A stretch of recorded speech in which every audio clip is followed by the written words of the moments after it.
Tom, it's great to have you on the podcast. Hey, thanks, Jared. Appreciate it. I think we need to call this out because you're at a pretty cool thing right now. Like, tell us first off, where are you?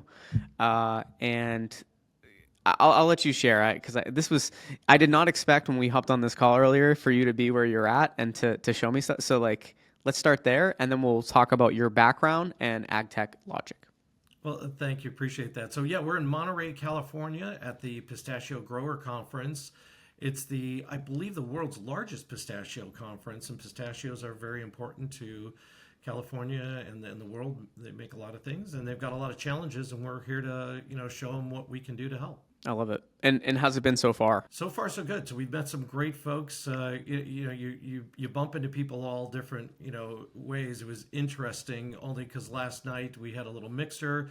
I went to get a little plate of food, and the guy next to me, we got chatting for a second, and I said, "Hey, by the way, what's your biggest challenge?" He said, "Killing weeds and the cost of that." And I was like, "Oh, well, that's what I do. That's what we do." So it was just kind of nice, and we had a great conversation. And then he agreed to actually do a demo with us. Perfect. That's the beauty of these events. Why it's so important to go to them is when this stuff happens. We skipped a few steps because I got all excited about where you were at, but let's introduce you to the audience. So tell our audience a little bit about your background, and then give us the overview of AgTechLogic. I'm a problem solver, Jared. Ever since I was a kid, working with my dad, I got a degree in chemical engineering. At the same time that I was actually starting in college, I actually joined the Army. My role in the Army was nuclear, biological, chemical specialist. So my job was actually to understand chemical and biological weapons and what they did. But I took my chemical engineering degree. I worked for several years at Procter and Gamble, got multiple patents, again, solving problems of things in hair care and, in different areas. But really, I spent 25 years deploying technology. I was always kind of a geek nerd on the side and loved taking technology and how did technology actually help businesses, help engineers, help scientists? And so I was the guy in the middle who was like, I knew enough to be dangerous to program, but I wasn't a programmer. I knew enough about the business. I said, how do we put these together? And so that's what I did for 25 years until I was chatting with a good friend of mine who's an agronomist talking about the problems that farmers had in Arizona specifically, because I had moved from Chicago to Arizona about 14 years ago. And he was talking about weeds and water and labor issues and the difficulty of getting data and information off of farms to make decisions.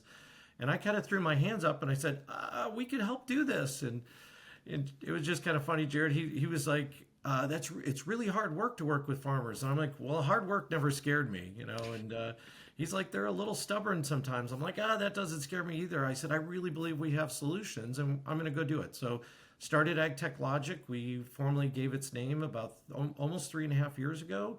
And our journey started, and we've had our hurdles as every startup does, but we're making some traction with some big growers and showing some good returns, and so excited about the future. How is it that you can dramatically reduce herbicide use and help these farmers? Yeah, we started the company originally looking at precision spraying. I was really amazed by the fact that we were still in this day and age, the way that you kill weeds is you fill a big tank full of herbicide and you spray everything. And I understood that there were some precision technologies coming out there. I did a deep research study. I found a technology that was originally developed overseas that was brought here to the US. I became a distributor of that product. That product happens to be called Weed It, and I believe it's the most affordable, effective sensor. It uses chlorophyll fluorescence in order to detect whether or not there's chlorophyll in an item versus dirt or ground or concrete. And so it could tell that and precisely open a valve and only dispense the right amount of herbicide to that. So we started there, but then I realized you needed technology around there. You needed the ability to get all of that data and information off of that sprayer. And at the time you're spraying, why not take some images, because AI was being developed. And I said I could take images of that and look for weed types and puddles and pests and disease. And so that's what we started. So we created a technology that matches up with precision spraying. And so our technology can be used with any type of precision sprayer or in a scouting sense. and can be used even beyond agriculture. So this is what every guest I had come on, I talked to them. Like you told me how this came to be. What I found when I talk with a lot of people is there's always a final pillar that pushes you from I have an idea to start this business to actually, and it's not just like it's I know it's a mix of things before starting a business. But if you had to define a final pillar, was it a conversation? Was it just self-reflection? Like, what was that final pillar that made you literally go and AgTechLogic became a thing? Yeah, I think it was. I had a very successful consulting career of deploying technologies all over the planet, and I was very fortunate to work with some great companies like Gartner and Deloitte, and they gave me, great training and understanding of how to do that and bring that in. And I thought to myself, I could keep doing this and I'd be okay, but I could take the chance at doing something that's much more impactful. I think the other thing, Jared, and I'm just going to keep it super real, is that I've met so many people that they very much want to help and save the planet and people and make healthier lives, but they don't know how to do that. And there's the other side of the business house that says, it's got to have a financial return. Well, I created a company that I said, we're going to do both. I'm going to make actually people that really want to make a change to the planet, reducing chemistry and herbicide use and toxic materials. We can do that, but I can also have a financial return. And I said, wow, that was really the point where I said, that's it. I'm done working for somebody else. I'm going to go pursue this because I can actually make a difference to the world. And when I'm done here, I actually believe that, on my epitaph, it wasn't, hey, he just solved a bunch of problems and, helped with some technology, but he absolutely changed lives. Made lives healthier, but also made a successful, profitable business. And so investors would enjoy that too, the fact that you can do both. And the funny thing is I just learned about that term conscious capitalism only a few weeks ago. And I wasn't aware of that. And I was like, well, I'm doing it. Like I'm right there in the middle. So Outside of your area of how you help these farmers, like what are you hearing from them also that they have for problems? as I mentioned earlier, just one of the challenges they heard is killing weeds.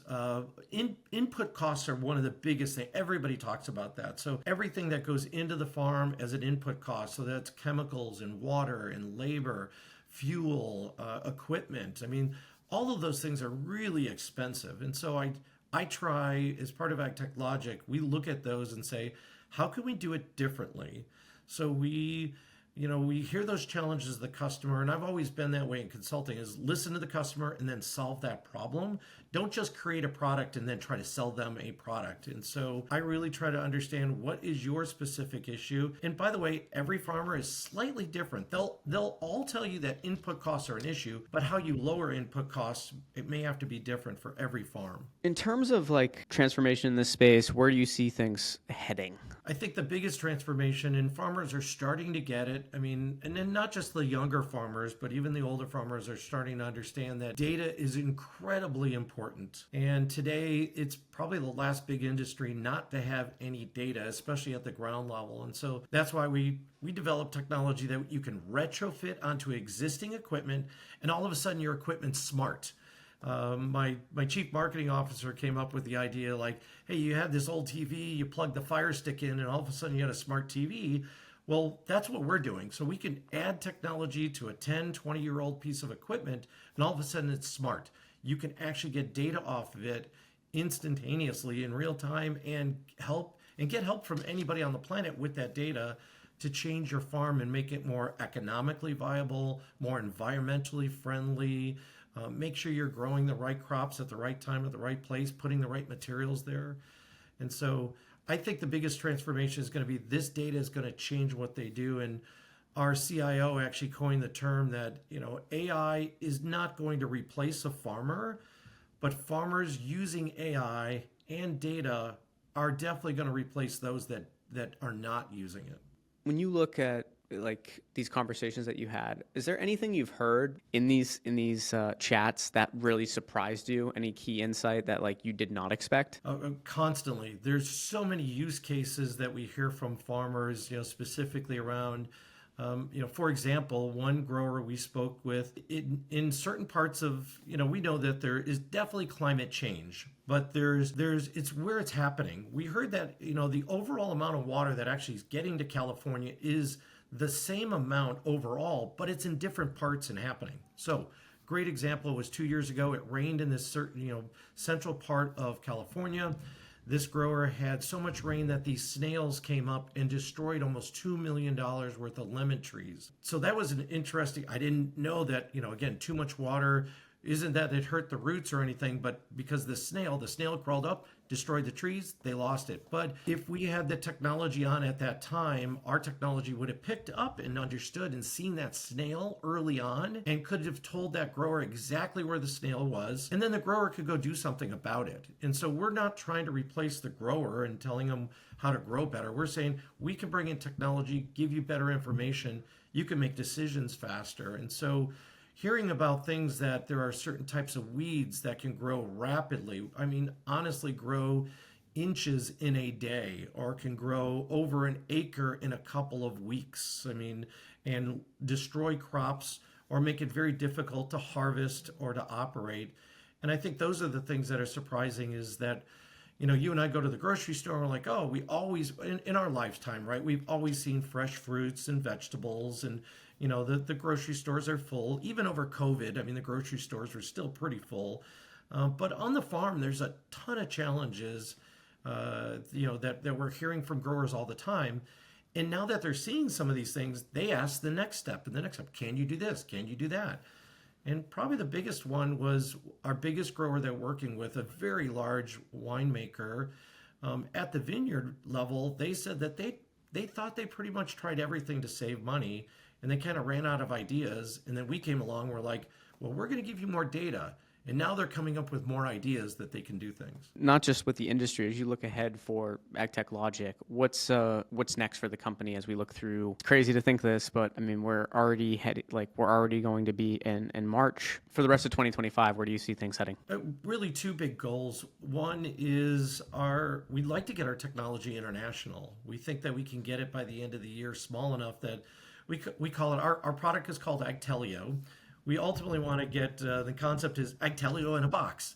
That if you're a grower from anywhere around the world, you can go to the website and say, here's my vehicle, here's what I need. And then you get a box, you open it up. Farmers are amazing, I mean, especially around the world, of creating their own vehicles and sprayers and harvesting equipment and all sorts of things. And so we'd like to get them a chance that they can open the box, take the technology out, slap it on, literally pick up their phone and be like, great, there's my data. I can see what's happening on the farm.